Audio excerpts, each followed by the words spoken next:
terasa pelatihan untuk bagaimana membentuk pribadi muslim, terutama khairul ummah. Kita sering dengar kata-kata khairul ummah. Khairul ummah itu ceritanya ya pribadi masyarakat sing super unggul, ada cilok apa yang top markotop. Karena puasa itu nanti akan melahirkan. Jangan sampai puasa biasa-biasa, Pak. Orang sholat, orang puasa nggak ada dampak dalam beri keseharian, kejenengan kurang berhasil. Kurang berhasil.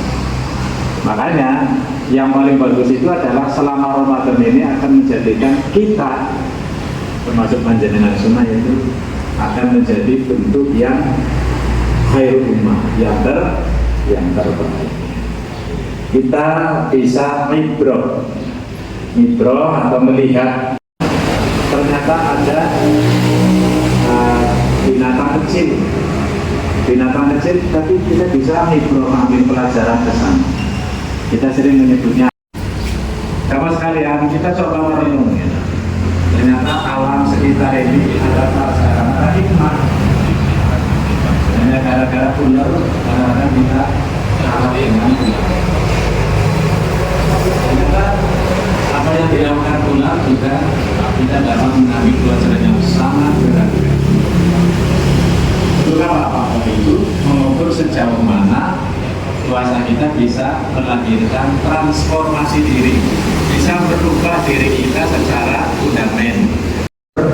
Metamorfosis, artinya dia bisa merubah dirinya menjadi kupu-kupu yang menjadi indah, lincah. Kupu-kupu kan warna-warni, ada yang hitam, ada yang ungu, ada yang jingga, ada yang coklat, macam-macam. Semuanya jangan dipistik, jangan kupu, dari apa dayo. Besok kadang ada apa namanya dihubung-hubungkan. Beribadah ketutup ya apa? Tangannya ketutup. Namanya benar ya. Itu gejala alam. Jadi ternyata ular bisa bermetamorfosis, merubah dirinya menjadi kupu-kupu. Lalu untuk menjadi kupu-kupu itu nggak mudah para jamaah. Ternyata dia harus melakukan fase yang namanya berkhulwat, itu mengasingkan diri dalam kepompong, cangkang. Di situ selama di cangkang itu dia nggak kemana-mana, nggak makan, nggak minum. Tanya saja kepadanya ahli biologi, dia nggak makan, nggak minum. Dengan beberapa waktu maka dia berubah menjadi seekor kupu. Nah, pertanyaannya ya, kalau seekor ular bisa menjadi kupu-kupu secara fisik ya. Bentuknya bagus, yang tadinya kan kecil, menjijikan. Ibu kalau ada ular itu kan takutan, karena cilik. Padahal kalau dimasak jimprak, barang yang dibuka sate. Jadi apa sih buruk? Ular cilik banget ya. Takut. Tapi ada yang berani sama ular. Ternyata yang menjijikan itu menjadi barang atau benda atau hewan yang sangat indah. Malah dia menjadi spirit bagi kita. Pertanyaan yang besar, apakah puasa yang kita jalani selama 1 bulan ini mampu merubah diri kita menjadi pribadi yang khairul ummah atau tidak? Jawabannya apa, Bu? Pasti bisa. Sepanjang kita mampu, satu, mengendalikan diri atau mengendalikan hawa nafsu. Jadi puasa tidak hanya sekedar menahan lapar, haus, tidak makan, tidak minum, min tulumil fajri, dari terbit fajar ila ghurubi syamsi sampai terbenam matahari. Tapi bagaimana puasa itu bisa mengendalikan hawa nafsu pribadi kita untuk menjadi manusia yang terbaik. Karena kita sedang berperang jihad Jihad melawan apa bro? Hawa nafsu. Apa di bulan Ramadan ada nafsu banyak. Malah ada nafsunya lebih kencang ketimbang sebelum Ramadan. Gini apa gini? Pada orang sholat bisa ribut.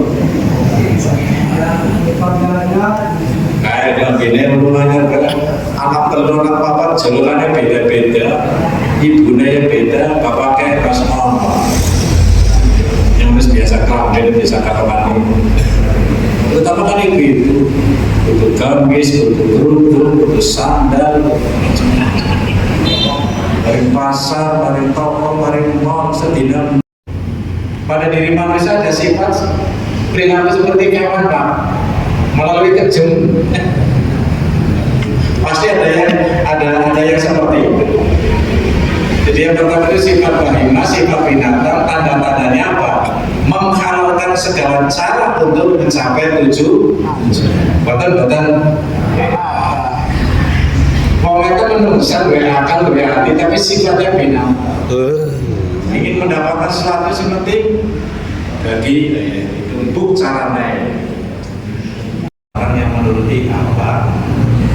Banyak-banyaklah memohon pertolongan perlindungan kepada Allah, terutama baca surat Al-Falaq dan Nas. Qul a'udzu birabbil falaq.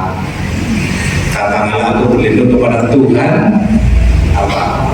Yang menciptakan manusia atau waktu subuh. Min syarri, berlindung dari kejahatan makhluknya. Wa min syarri, dan kejahatan ghasikin, malam tidak mau gelap. Cara kemudian pada mulut saya bengkal pakai. Ya memang setan itu keluarnya di saat-saat yang kayak gitu, Pak. Malam-malam pas pagi-pagi. Wa min syarri, dan dari kejahatan apa? Nafasati fil uqad. Nafasati fil uqad apa? Tukang. Itulah sifat rububiyah. Ini buku itu seperti ini. Semakin tinggi pengaruh puasa Ramadan kita, maka akan semakin besar pula pengaruhnya dalam bentuk kepribadian. Jadi oleh karena itulah maka diharapkan puasa ini betul-betul menjadi madrasah atau sekolah, ya. Bukan sekedar menahan lapar makan, itu anak-anak juga bisa. Tapi bagaimana puasa yang kita jalani mulai dari terbit fajar sampai dengan terbenam matahari itu mampu mendidik. Jadi mendidik kepribadian muslim menjadi yang lebih utama. Di dalam surat Al-Imran ayat 10 dikatakan kuntum khairu ummah. Kalian wahai umat Islam, termasuk kita yang ada di ruangan ini, khairu umat yang terbaik. Bahkan ini menjadi umat pilihan. Karena apa? Punya tugas yang mulia. Satu, ta'muruna bil ma'ruf, mengajak yang baik. Mengajak yang itu diantaranya ya bermasyarakat, beribadah, beramal soleh, membantu, menolong. Bahkan hauna 'anil munkar, tidak hanya itu saja, ini yang paling berat adalah mencegah yang munkar. Ini paling apa?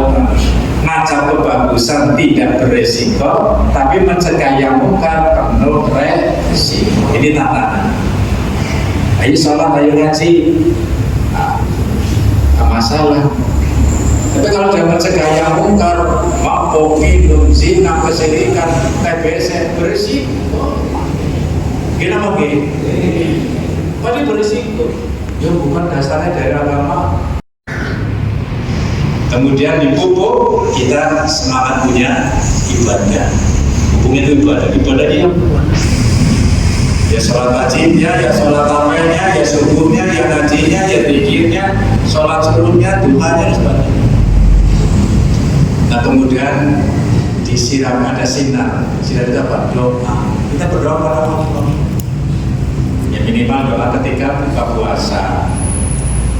Allahumma laka sumtu wa bika amantu dabartu ma'u wa talati amuruhu wa insya Allah, supaya ibadah puasanya diterima, ibadah yang lain juga diterima.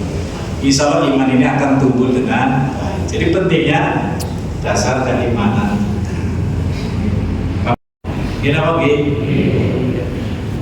Bapak Ibu tahu nggak kalau saya hari ini puasa? Tahu. Ya tahu lah ya. Teman-teman balik hari ini kan masih puasa. Atau saya juga belum tentu tahu panjenengan puasa. Oleh karena itu kejujuran merupakan manifestasi daripada ibadah puasa. Dikarenakan kalau diterapkan di luar sana, orang yang berbuat, ya tercermin kejujurannya itu. Tidak akan minum, tidak akan makan, tidak akan berbuka, walaupun sendirian, karena merasa diawasi oleh Allah. Setiap manusia kalau sudah merasa muraqabah atau ihsan, diawasi oleh Allah, tidak ada kejahatan, pasti tidak ada kejahatan.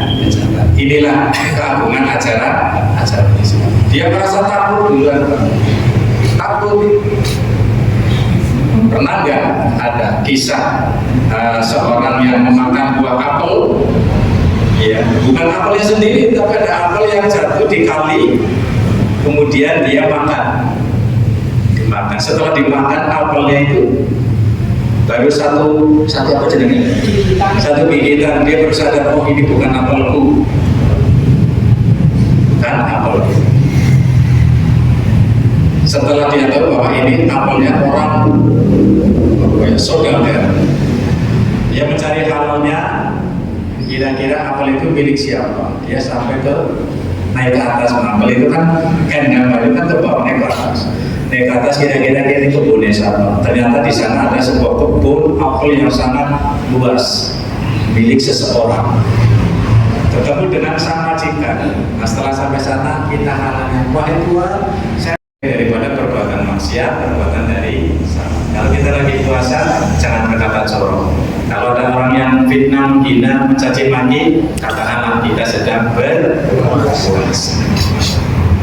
Yang terakhir, yang ketiga, bahwa mampu berempati, solidaritas sosial.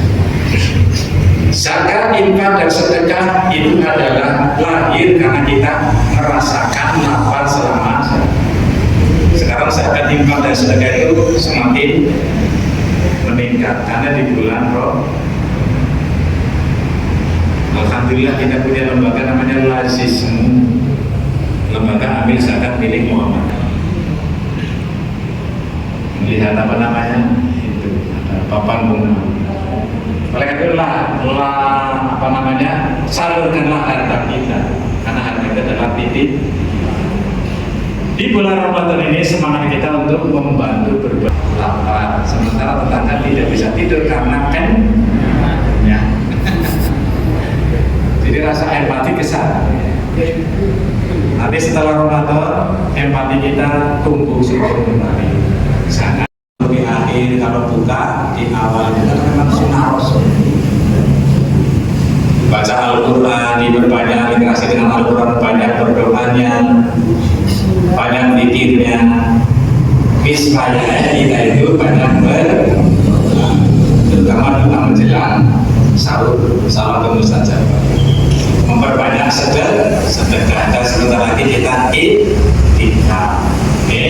itikaf 10 hari terakhir, dan yang paling akhir adalah membayar zakat fitrah.